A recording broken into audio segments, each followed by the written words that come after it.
Hello friends, आज हम बात करेंगे मॉक्सिकाइन टेबलेट के बारे में।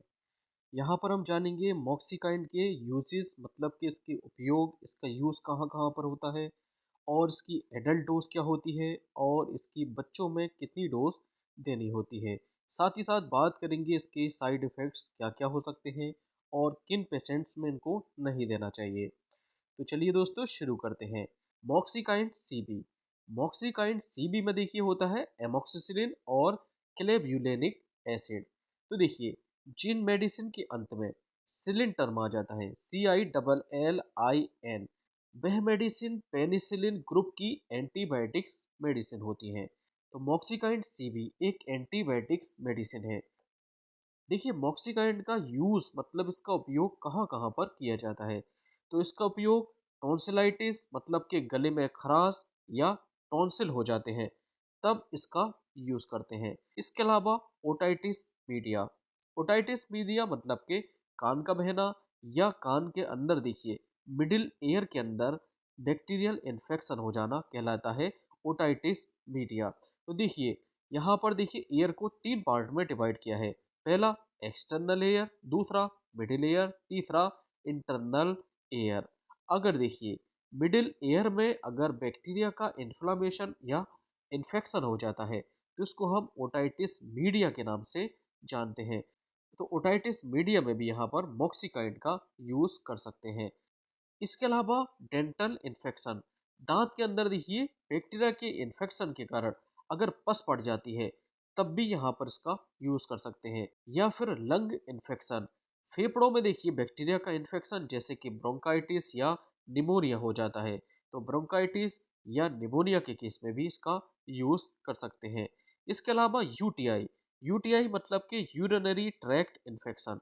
अगर देखिए पेशाब की नली में कहीं पर भी बैक्टीरिया का इन्फेक्शन हो जाता है तब भी मॉक्सिकाइड का यूज कर सकते हैं। इसके अलावा स्किन इन्फेक्शन, स्किन इन्फेक्शन जैसे कि सेल्यूलाइटिस या फोड़ा या फुंसी, तब भी इसका यूज कर सकते हैं। इसके अलावा एक्यूट साइनाइटिस, तो साइनाइटिस के केस में भी इसका यूज कर सकते हैं। तो देखिए इन सभी के केस में मॉक्सिकाइड का यूज कर सकते हैं।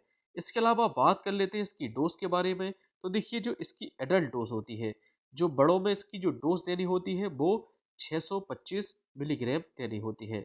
तो टेबलेट मॉक्सिकाइड सीबी 625 मिलीग्राम इसकी डोज जो है वो दिन में 2 बार एज अ बीडी देते हैं। तो देखिए इसकी ड्यूरेशन क्या होती है। तो इसकी ड्यूरेशन होती है 5 से लेकर 7 दिन। इसकी ड्यूरेशन जो है वो डिपेंड करेगी कि किसी भी बीमारी की सीवियरिटी कितनी है। अगर देखिए सीवियरिटी कम है तो 2-3 दिन में अगर पेशेंट ठीक हो जा रहा है तो मॉक्सिकाइड सीबी 625 को 2 से 3 दिन तक दे सकते हैं। और 2 से 3 दिन में अगर ये ठीक नहीं हो पा रहा है तो 5 से लेकर 7 दिन तक दे सकते हैं। इसके अलावा बच्चों में इसकी क्या डोज होनी चाहिए। तो देखिए बच्चों में जो डोज है वो पर केजी के हिसाब से देनी होती है। तो इसकी जो डोज है वो 20 से लेकर 40 मिलीग्राम पर केजी पर डे के हिसाब से ये देनी होती है। तो देखिए टोटल कैलकुलेट होकर जो भी डोज आएगी वो पर डे के हिसाब से आएगी। अगर देखिए 10 किलोग्राम का कोई बच्चा है तो उसकी टोटल डोज क्या होगी। तो पूरे दिन में उसको कितना देना होता है। तो 10 किलोग्राम का बच्चा है तो 10 गुणा 20 से लेकर 40, मतलब कि 200 से लेकर 400 मिलीग्राम डोज एमोक्सिसिलिन की दे सकते हैं। तो 200 से लेकर 400 मिलीग्राम डोज को इसको आप दिन में 2 बार तक डिवाइड कर सकते हैं। तो डिवाइडेड बाई 2 कर सकते हैं। यहाँ पर डोज मिलीग्राम में है, इसको आप एमएल में भी कैलकुलेट कर सकते हैं। अगर देखिए बच्चा 6 महीने से लेकर 2 साल का है तो ये डोज 2.5 से लेकर 5 ml 12 घंटे पर, मतलब कि दिन में 2 बार एज अ बीडी दे सकते हैं। अगर बच्चे की एज 3 से लेकर 6 साल है तो इसकी 5 ml डोज 12 घंटे पर, मतलब कि दिन में बीडी 2 बार तक दे सकते हैं। अगर बच्चे की एज 7 से लेकर 12 साल है तो ये डोज 7.5 ml से लेकर 10 ml तक दे सकते हैं। और इसकी ये बीटी डोज दिन में 2 बार तक दे सकते हैं। तो ये कितने दिन तक दे सकते हैं, ये भी देखिए 5 से लेकर 7 दिन तक। और देखिए एमोक्सिसिलिन को कम नहीं देना चाहिए।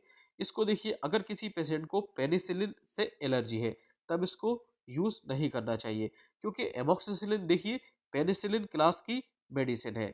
अगर पेनिसिलिन से ही उसको एलर्जी है तो इसको नहीं देंगे।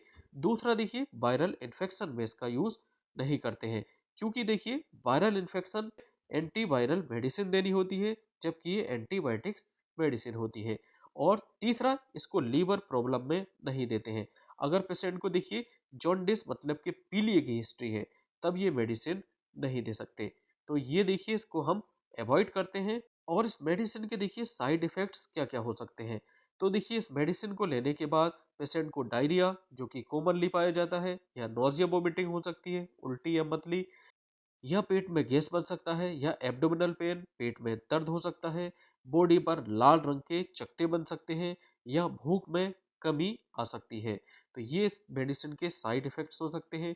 देखिए अगर इसी तरीके की आपको जानकारी चाहिए तो आप मेरी ड्रग डोज से रिलेटेड और सभी बीमारियों से रिलेटेड बुक भी परचेज़ कर सकते हैं। Okay, thank you.